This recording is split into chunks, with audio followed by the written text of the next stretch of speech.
we're going to do is have each person here kind of go through these different areas of concerns that we have. And that's also noted in the packet that you have to sort of outline where we stand and where we're actually getting this information from. So I'm going to allow Alan Smith to come forward to talk to you guys a little bit more about the deal and what we see the problem is. Thank you all for being here today. My name is Alan Smith. I'm a 16-year resident of downtown Norfolk. And one of the main reasons I got involved with this was I was shocked that this was a no-bid process. Typically, when you've got a parcel of land that a municipality wants developed, especially when they consider it a prime piece of real estate, they'll put it out to bid to see what the market brings, what other developers are interested, and then make a decision based upon those offers. From what I can tell, this was a no-bid process, and I began to look into who the developer was, the partnership between Yarborough and the Pamunkey, and did some research, and I looked at it really through the lens of a banker. That's my background, and would this be someone that I would go into business with? Does this sound like a good deal to me? So when I look at the 5 C's of credit, the 5 C's of lending, what does this tell me about this deal? And these are really the foundation of what a good deal is, and an evaluation of the strength of a deal. The first C is character. What is the experience? What is the developer's experience in the industry and the reputation in that industry? Pamunkey have no experience. From what I can tell, Yarborough's only experience has been manufacturing machines that are sold to casinos. That by no means gives them the expertise in developing a casino and managing a casino. So neither party really has the character for this project. The second C is conditions. What's the state of the economy? What's the trends in the industry? If you look at trends across the United States with new casinos going in, over the first 5 years there tends to be a decline.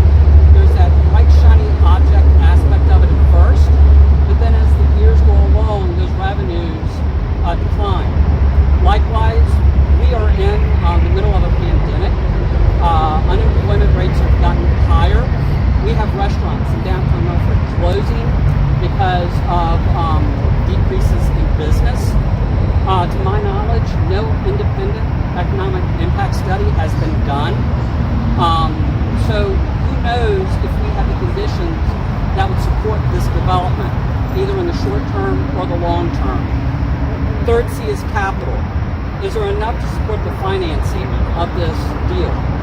We know that the Pamunkey do not have the capital to take this on. So where's that capital coming from? My understanding is it's coming from Yarborough. I know personally nothing about his financials, except that according to Forbes magazine, he has a net worth of $2.6 billion. He's a resident of Franklin, Tennessee. But,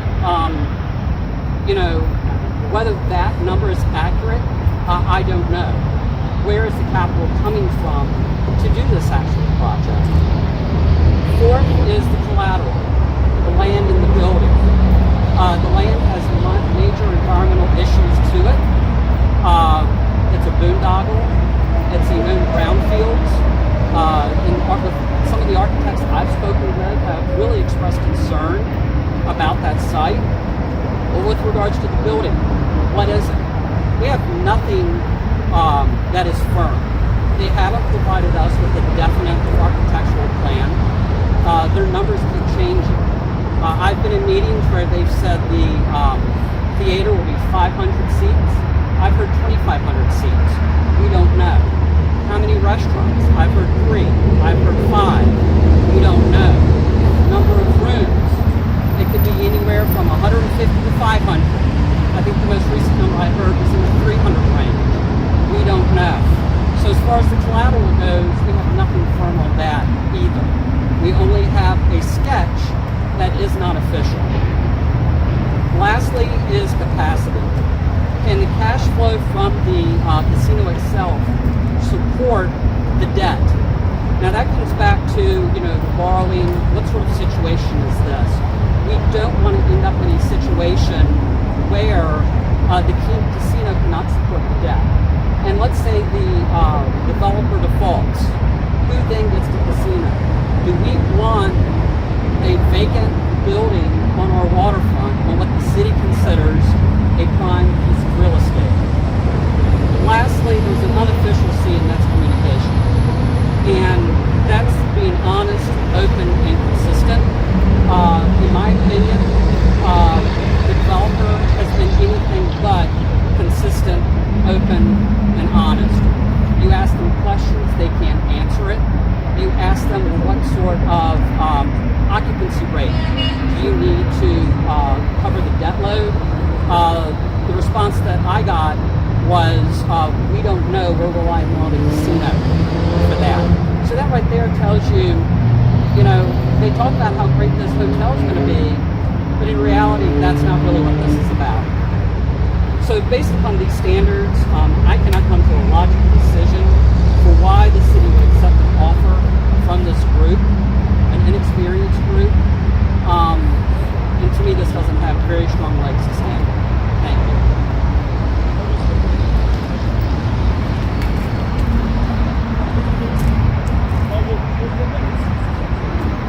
Good morning, everyone.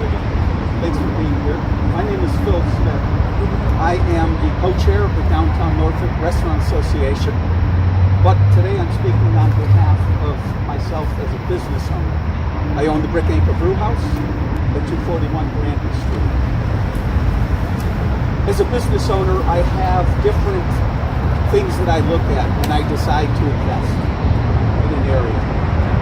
When I came here 5 years ago, my brother and I invested over $2 million in the purchase of our space and opening a business that employed about 30 of our fellow team members. I was under the illusion that Norfolk City Hall was a proponent of small businesses and that they would have our back and that they would make sure that there was no policies enacted that would abrogate that relationship between the city and its businesses.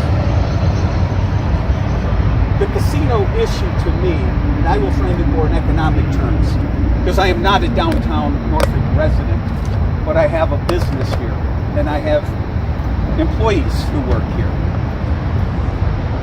We have other businesses, and when you do a business model, one of the things that you're going to do is you're going to look at an economic impact statement. You're going to do analysis on whether or not by moving something into an area is going to downstream hurt other businesses that already exist. In this case, it's my not only understanding, but it's my knowledge that downtown businesses were not included in these discussions. Small businesses, perhaps the larger developers were, but not small businesses. And the city heralds the benefits of the casino a lot of times in monetary terms. That's important and smart to do when you're in especially a COVID environment where money is tight, and in a city where it suffers from funding for schools and education and other things. But what they don't highlight in any study that was released, and these studies I believe were done by a developer in accordance with the tribe, is that they don't show those downstream effects. So having a casino with 1,000+ employees, 1 to 3 restaurants, what will that do to our local businesses who have been true to Norfolk, who have been here for a very long time? Well, money is finite. All studies, most studies out there that are reputable, done by economics, including one that was done with Dr. Chip Filer as an ODU professor in 2015, show that in order for casinos to be beneficial to a business community that they move into, you're looking at about a 60 to 65% out of footprint casino guest, meaning that out of state, or at least in our case, out of Hampton Roads. Otherwise, money is just being moved around. That dollar is already here in Hampton Roads, and instead of spending it at a restaurant, it's going to a casino. Whereas the 60 to 65% of people who come from outside the footprint, generally it's not just a home to casino to home, it's more of a home to casino to restaurants to entertainment to somewhere else, then back to the casino, then back home. So that money is spread. The JLARC study that just came out estimates about 1/3 in the state of Virginia will be out-of-state visitors.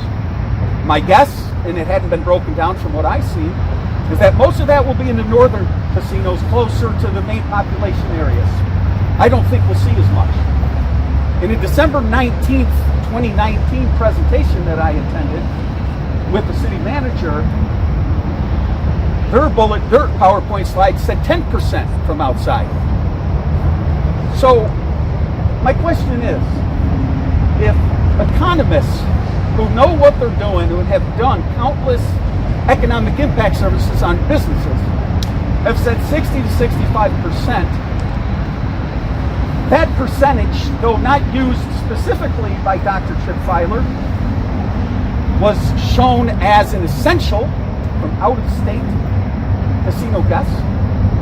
What has changed other than the employee of the city manager, the employer? No study had been done when I asked him. Basically, I was told on 19 December that it was, you can't take into account all the variables, so they didn't do a study.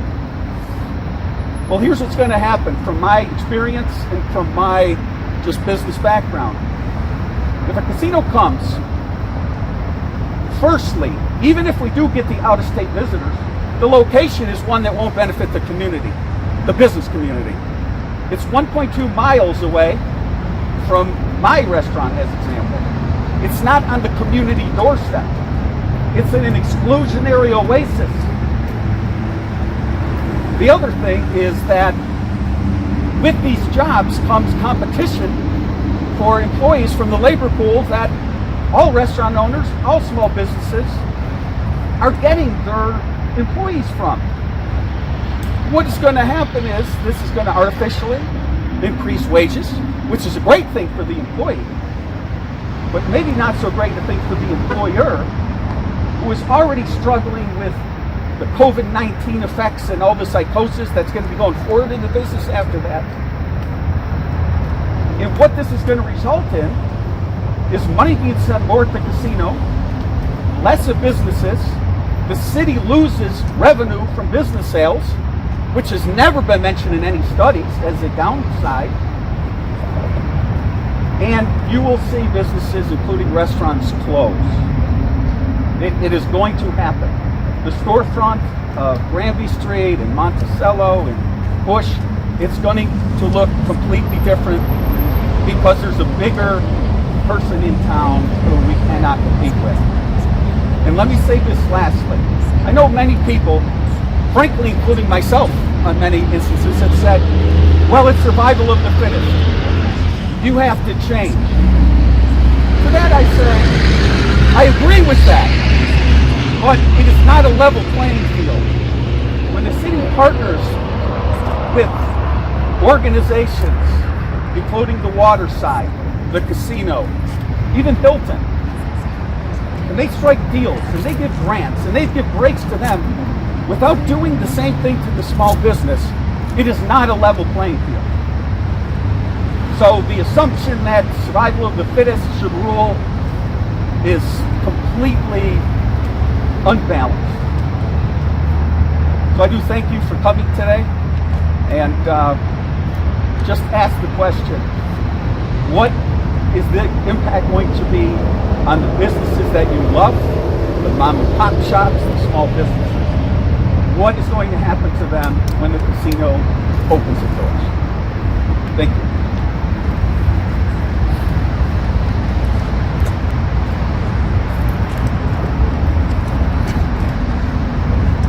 Hello, my name is Carrie Short. That's Carrie Short. am a proud alumna of Maury High School, and my son graduated from Maury just last year. So when people start talking about renovating my school, I get pretty excited and I want to know more details. And because I graduated from Maury, I also know how to do my homework. Estimates to renovate Maury High School and Booker T, if we go through with putting a technical school there, run between $185 and $245 million for the two schools. As far as I can tell, money pledged from the casino land deal is only about $10 million, which is a drop in the bucket when you consider renovating two of our public schools. No one has specified how the funds will be split between the two schools or who's going to make that decision. As far as gaming revenues go, the current casino plan is very fuzzy. The city only gets the food, the beverage, and the room tax revenues. We don't get gaming revenues. That goes through the state. So we don't really know what the food, beverage, and room tax revenues look like because we still don't know how many restaurants, how many seats in the restaurant, how many seats in the theater, or how many hotel rooms are going to be. I don't know what kind of restaurant it's going to be. Is it going to be a free buffet? How do the tax revenues work from that? So I don't really know enough about this restaurant tax that we'll be getting for our schools. I don't know how that's going to work because there are not enough details for me to make an educated decision about that. So our schools don't get the gaming tax revenues. The state does, just like the lottery. So the state disperses that lottery money, and it only accounts for about 10% of the entire state education budget. And it only makes up about 6% of our localities' education budgets.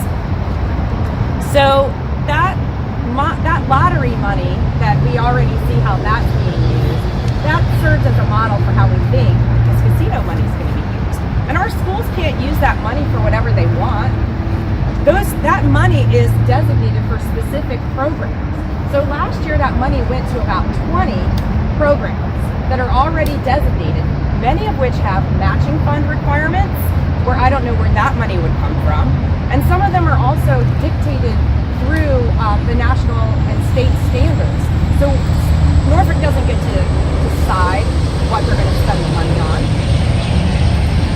I also want to point out that this casino revenues aren't dependable and they're not predictable. So I don't know how we could possibly use that to gauge our budgets for our schools, especially even that small 6%. They're not dependable or predictable. Just in June of 2019, when the state introduced the gaming machines in our convenience stores, there was a slump of revenue from the Virginia Lottery. And Tommy Norman stated that he was concerned that the gaming machines were going to dilute lottery revenues. That affects our schools, right? Well, what else might dilute the revenues from the casinos? Different technology might come along, a new shiny object, as someone said, maybe another pandemic, maybe an economic downturn, or an environmental problem because of the site. What else is out there that could potentially affect the revenues? It's not dependable, and I'm not comfortable relying on that for our schools. So again, I went to Maury and I know how to do my homework, and I know a lot of people in Norfolk need to do their homework. So I appreciate that the press is here to help us point out some of the issues that we're having with this casino deal in particular. I don't know enough about this deal, and that's why I voted no in early voting on Friday. And I voted no against this casino deal in my downtown. Thank you very much.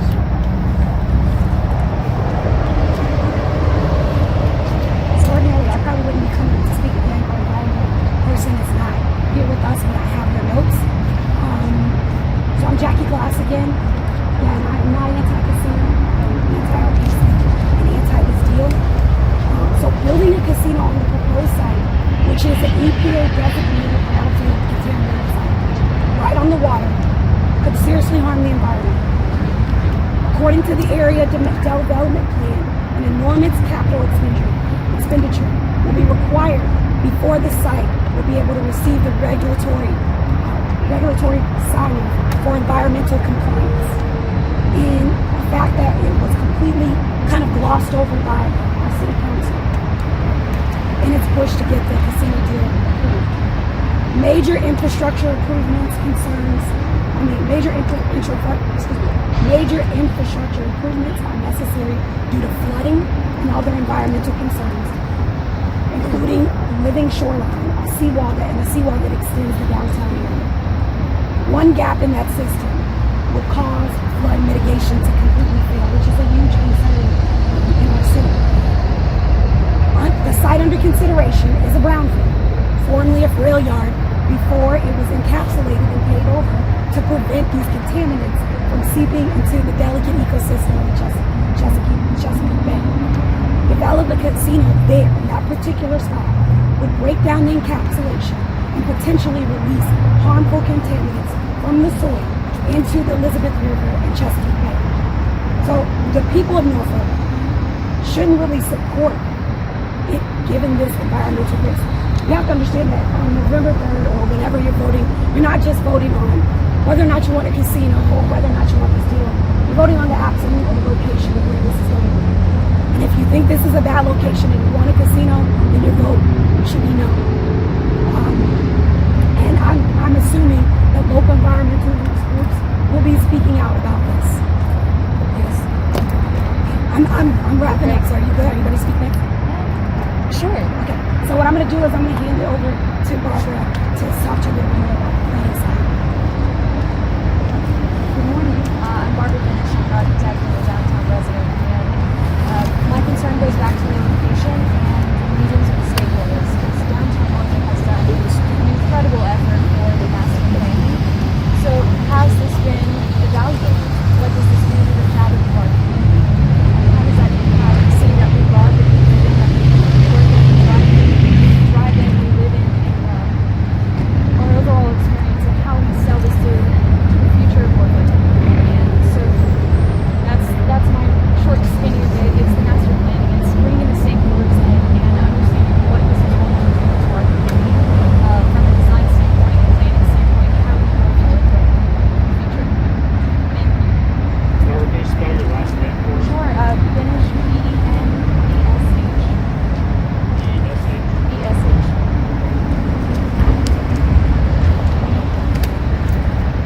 In the essence of time, I'm going to be brief. My name is Bonita Anthony. I'm a longtime resident of Norfolk. Not only am an advocate for justice, but I'm also a local leader in my church here in Norfolk. So I'm speaking from a faith and justice perspective. We can all list several reasons of ethical and moral reasons of the presence of a casino and its impact on the local residents. But we want to, take a look at this particular deal with, in the presence of a city that's already overwhelmed with economic disparity, that's overwhelmed already with food depravity, that's already overwhelmed with inequitable opportunities from one side of the city to the next, already overwhelmed. And so we want to take a look at, is this particular deal good for the local citizens? That we know that there has been significant evidence that the presence of a casino kind of correlates with the increase in alcoholism, the increase in mortgage foreclosures, the increase in crime and violent crime. And we want to ask that, we want to tweak the ear that you take a look at this referendum and really think about the choice that you're making. We want to know that, is this short-term economic stimulants outweigh the long-term impacts of the citizens of Norfolk? And so we want to make sure that everyone is informed about their decision.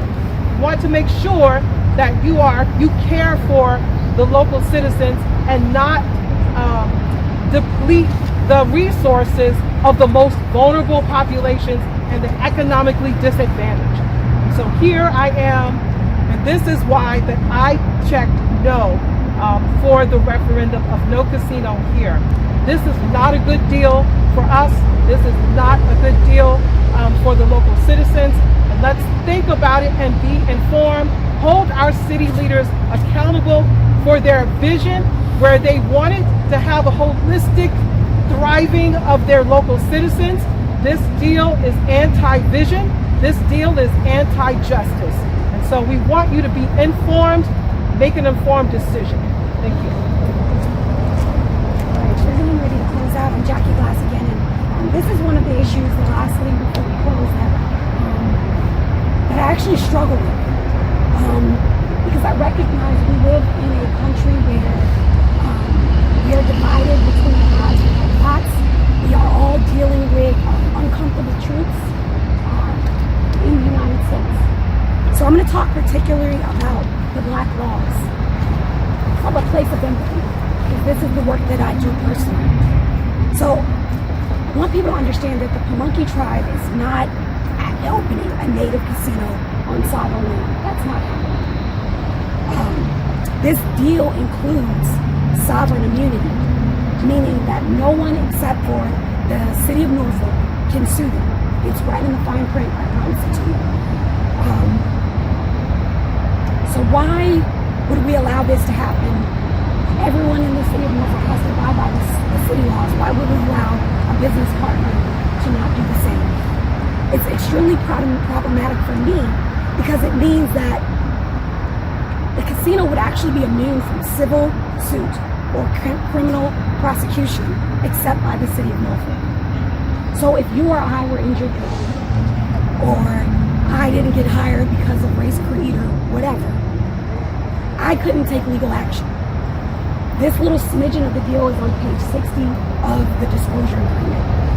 This problem, this kind of sits, it absolutely does not sit well with me even more, because our newest future business partner here has a history of discriminatory practice towards Black people. Now, to be fair, because we should be fair, we need to take history in context. They too had to deal with the unjust laws of a government that made indigenous people of this land take a mere fraction of what was theirs. However, it is 2020, and we should be able to talk about this. All the Pamunkey need to do with these Black laws is make what's on the books from 2014 retroactive, so that Black Pamunkey can claim their heritage. But they haven't, and when asked, they won't.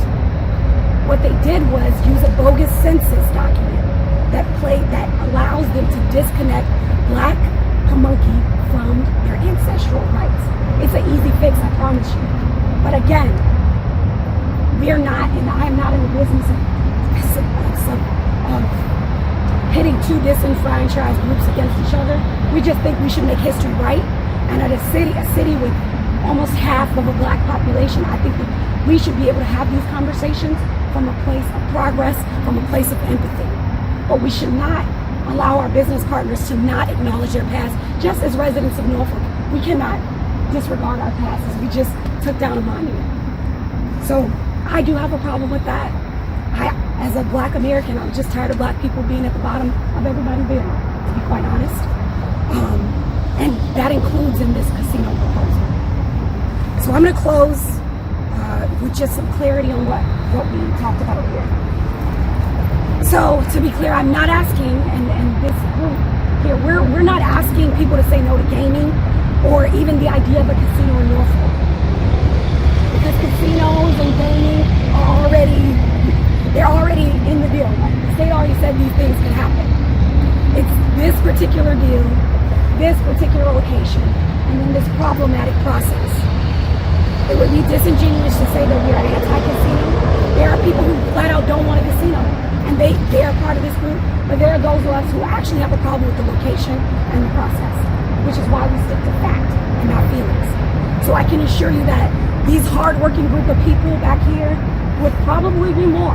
And the funds to do what we need to do would probably be more if we didn't have a fear from community, business leaders, and organizations, have a real fear of reprisal and ostracism from the city if they spoke out.